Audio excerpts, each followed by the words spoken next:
With frigid temperatures, it can become a desperate situation if you are having trouble turning on the heat. WRTV's Adam Shooms had an emotional talk with a man who learned the risks firsthand. Ramon Rodriguez is taking a look at what's left of his auto body shop and apartment. Blank. I don't know exactly where to go from here. The Indianapolis Fire Department says his east side business near 21st and Massachusetts Avenue went up in flames Monday night. Flames could be seen on an INDOT camera from I-70. You know, working all my life to secure a future, and within seconds, it's gone. So it's pretty devastating. Fire crews believe it was an accident. 911 call details the moments the fire was called in. There's a fire that just blew up right now. Where at? The highway. It's by exit 87, but it's not on the highway. Firefighters say an oil heater in the shop that workers use to stay warm was mixed with gasoline instead of oil by mistake, causing the fire. We respond more often than we'd like to fires that are caused by a space heater being too close to combustibles. As temperatures are expected to drop outside, firefighters are urging you to take precautions to safely heat your home, especially if you plan to use devices like space heaters. Plug the space heater in to the wall directly. Don't use an extension cord. Don't use any other kind of mechanism in between the space heater and the wall outlet. Knowing that this situation could have been a whole lot worse. Anything that you can think of that would burn or catch fire easily, make sure that that is kept away from the space heater. Keep a clear 3-foot perimeter. In Indianapolis, Adam Shooms, WRTV. This is usually a sidewalk on one of Indy's busiest streets. Now it is a safety hazard. I'm Todd Simmons. I'm here to answer, whose job is it to clean this up? And I got stents in my leg, and I'm 62 years old. Amos Martin Jr. is scared to walk in the snow. You know what I'm saying? But since all of the sidewalks around the 38th and Meridian Red and Purple Line station are covered in it, he has no choice. I gotta watch myself because I might try to fall and stuff like that. I can't even walk on the sidewalk. If property owners do not use their shovels after this kind of snow, a basic walk becomes an obstacle course. Martin could sense the danger and almost slipped in the snow. I can't do this. You shouldn't have to do this. City law states property owners have to clear their sidewalks the morning after the snow stops falling. If not, the Department of Public Works could fine them $50. But Martin is concerned about another cost. If I get off the bus and come across the street and I slip right there, get hit, who gonna pay for my hospital bills or something? While 38th and Meridian is a wintry mess, it is a gentle breeze to walk through this neighborhood a few blocks north, thanks to people like Don Staley. Got out here night before last late and shoveled everything, and then got up the next morning and there was just as much snow on the ground, so I got out and did it again. Staley and his neighbors aren't just shoveling snow because it's the law. They also want the kids at the elementary school a few blocks away to safely stroll home. That kind of helps remind you that, there's a reason why you should get out and take the snow off your sidewalk. If the sidewalks still look like ski slopes, people like Martin will choose to walk in the street instead. He hopes property owners all across Indy start shoveling like their kids walk there. I want them to clean their sidewalks, do their job like they're supposed to do. Todd Simmons, WRTV. Teachers in school districts eyeing the State House closely this week as a certain House Bill 1136 could bring the closure of 5 school districts due to decreasing enrollment.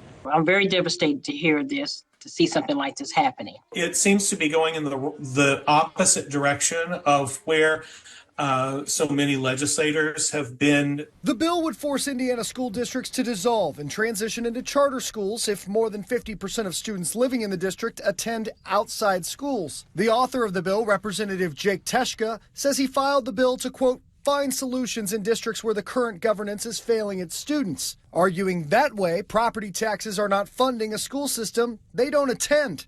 Right now, the bill would apply to 5 districts across the state, including Indianapolis Public Schools. We hear so much about choice in Indiana, and this seems to be going the other direction. I don't think that's fair for other legislators to come in and tell us what we need. Annette Johnson is the trustee for Pike Township. Before that, she worked as a teacher at IPS. I think what we have to do is we have to stop selling them these pipe dreams, these other charter school districts, because again, 9 times out of 10, the schools close, and then the kids have to go back to IPS. But we also need support from the legislators. She hopes today's leaders work to help build tomorrow's. This is where they came from, IPS.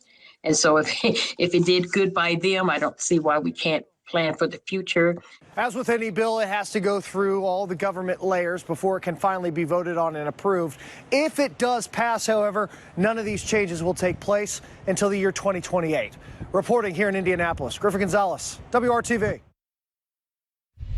Born and raised and brewing up great things in her own hometown, right now we're sharing the story of Falls Perk Coffee House serving the Pendleton community. We started as Gathering Grounds Coffee Shop. It was pretty much just me and my boss most days. And we were working together one morning and he said he was thinking about selling the shop. And I, as a 22-year-old, said, will you sell it to me? And that's where we started. About 2-3 months later, that's when we rebranded to Falls Perk. We have signature drinks. Whenever somebody comes in and they've never been here before, we always point them to that. And then we have a rotating seasonal menu, mostly lattes. That's what most people come into the coffee shop to drink. Our Nature's Best is really popular. It's a honey and cinnamon latte. And then I would say we have a Dirty Hippie, which is chai with espresso. And our Muddy Irishman are our 3 most popular drinks. What's your favorite? If I'm drinking a latte, I like it with just a tiny bit of chocolate. But other than that, coffee. My family's really involved in the coffee shop. My grandfather, he comes in every morning and opens up the shop for us, so my staff doesn't have to get up super early. And so he'll start the coffee and turn on the equipment for us every morning. And my parents and my brother and husband and I are all involved in our roasting company. So we have Falls Perk Coffee House, which is my business, and then our sister company, which is Falls Perk Roasting Company. And we're really working on growing that right now. I would say most of the people that are in here right now I know. So I walk in the door and I see friendly faces, see people that are familiar, and it's just really great. Our community here in Pendleton is very tight-knit. Very supportive. I grew up in Pendleton. I've lived here my whole life, and the community is really just what keeps me going. Indiana is making millions by selling your personal details, and some businesses don't want them to stop. The push and pull we've been investigating next when Inside Indy continues on WRTV.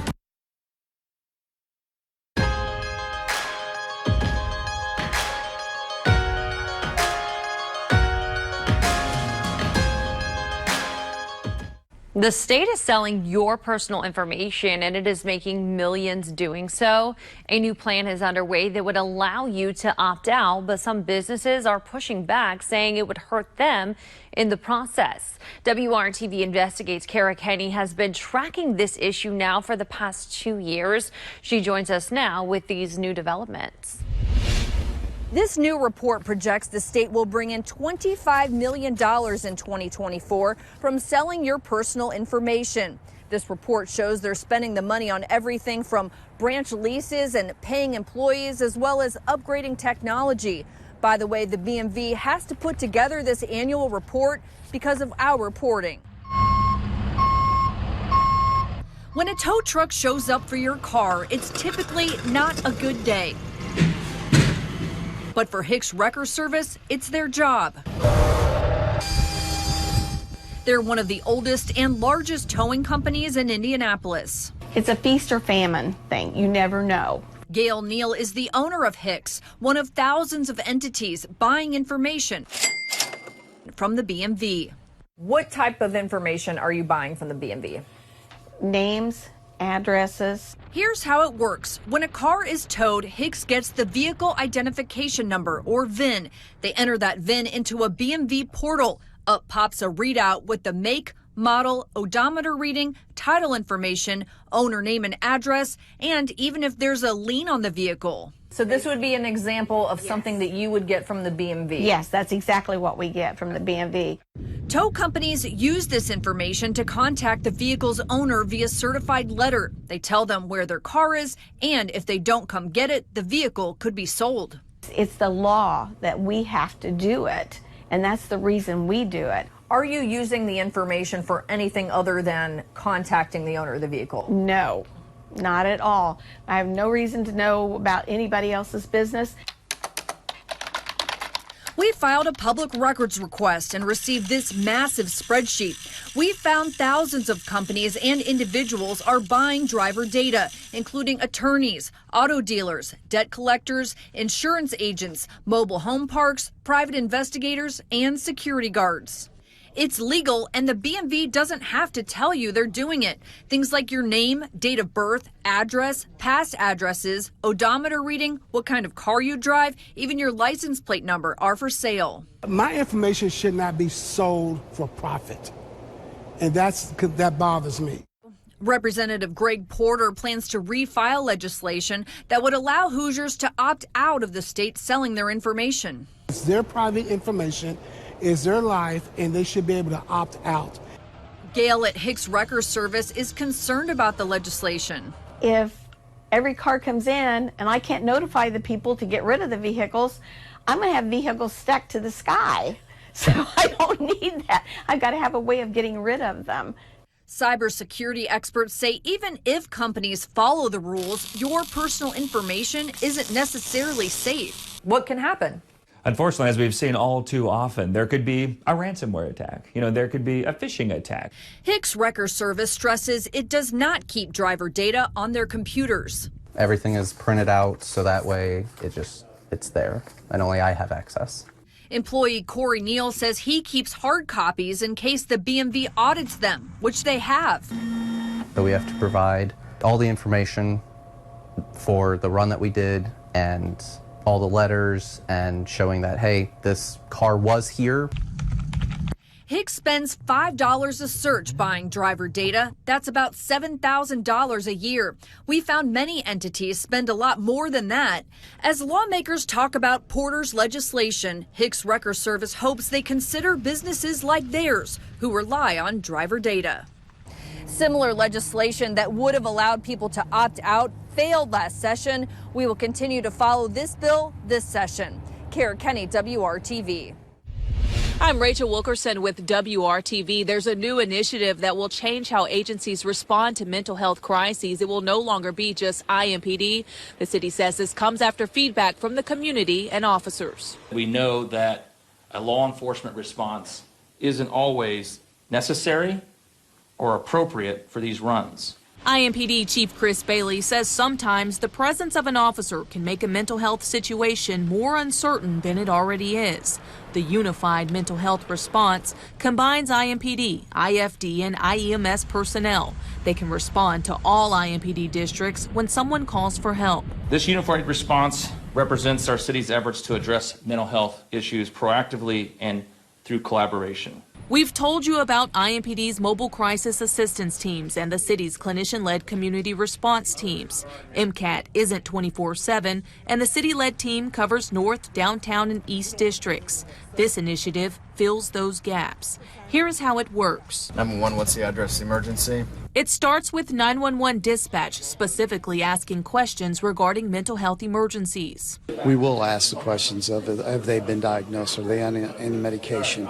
We will ask if there are any weapons involved or anything like that in order to make sure we can pass that along to the first responders. When there's limited information or safety concerns, Metro Police will take the lead. But when there is no apparent threat to safety, IEMS or IFD will take the lead while IMPD stages nearby. We'll arrive on the scene, we'll huddle, we'll make sure it's safe, and then we'll work together to deploy the best strategy so we have the most positive outcome possible. This gives us the opportunity, gives our providers the opportunity to slow down, to come up with a plan involving the other three agencies and doing this a lot safer. Rachel Wilkerson, WRTV. Firefighters say these cold temperatures can affect response times to calls. Today, the Barkersville Fire Department is showing us what you can do to make sure that EMS can get to you quicker and how it affects their equipment. Things start to break when it's cold, and especially we get closer to zero, it even gets worse. So yes, we've had those operations where we've had to pull people out because the fire apparatus failed, and that's why we back it up with multiple apparatus, so if that happens, we have a plan to take care of that. We did an experiment to see what the cold water could do to a firefighter's equipment very quickly. This is a firefighter's hood, and this is his coat. So literally, it's been out in the cold, applied water to it, it just becomes stiff and hard to maneuver in. So it can be very difficult to use this equipment. And then you apply that. Completely frozen. Yeah, and it adds weight. So you apply this to our air packs, our gloves, any other tools, our hose, and it really makes it tough on firefighters. We probably saw some of that today. Indianapolis had a large fire this morning we saw on TV overnight. I'm sure those guys were dealing with many of these issues that come along with cold weather firefighting. Pruitt says that the department is seeing lots of calls for flu this year, and to make sure that your driveway is shoveled so that EMS can get to you as safely as possible. Reporting in Barkersville, I'm Lauren Schwenker, WRTV. A place for everything and everything in its place. Coming up, the deals you can find right now on items that will help you lead a more organized life. You're watching Inside Indy on WRTV. January is all about starting new, so what better time to get organized? Consumer reporter Taylor Nimmo joins us with how you can declutter and create some organizational systems in your home without breaking the bank. First things first, it's time to get rid of some things. If you receive some gifts and they're replacing your old items, it's time to declutter those items. For example, this is the potato peeler I used to have, and now with this nicer one, I can donate this one. I don't need to keep it anymore, and it's time to declutter it. I don't need to. If you find yourself struggling to part ways with items in your home, this is a very common issue, and getting over that initial hump of knowing that I might need this item again later or not is the really hard step for everyone. If you didn't use it in 2024, that is a good sign that it's time to donate it. Savage says it's a great time to stock up on organizational items like drawers, baskets, and stackable bins. Many storage containers are on sale right now. So right now, if you go into any of the big box stores, you can find them, especially ones that are like this, and if you see them with special holiday colors like red or green, that's the ones that are going to be discounted right now. So that's one of the best options for sure. Right now, Target has its holiday storage on clearance starting at $8, with 20% off other plastic storage items. Walmart is also offering deals on organizational tools like food storage items with labels and organizing drawers and trays. These are one of my favorite bins, and these are always on sale at discount stores. So these fit perfectly into those longer, deeper shelves where you can't reach the things in the back. So you can easily pull them out of the shelf and access those things without having to dig around. If you're looking to save, repurpose everyday items. Look around the house for old jars, boxes, and containers that can be used to store smaller items. Another way to save money on organizing tools, check out your local thrift store. Thrift stores have a really great option for low-priced items, but you can also find things that can be repurposed for the original use. Check out dollar stores too. They often have containers, bins, and drawer organizers. Taylor Nimmo, Scripps News, Cincinnati. Thanks so much for joining us this evening on Inside Indy. We'll see you back here tomorrow at 7 o'clock for more local features from our community. Have a great night.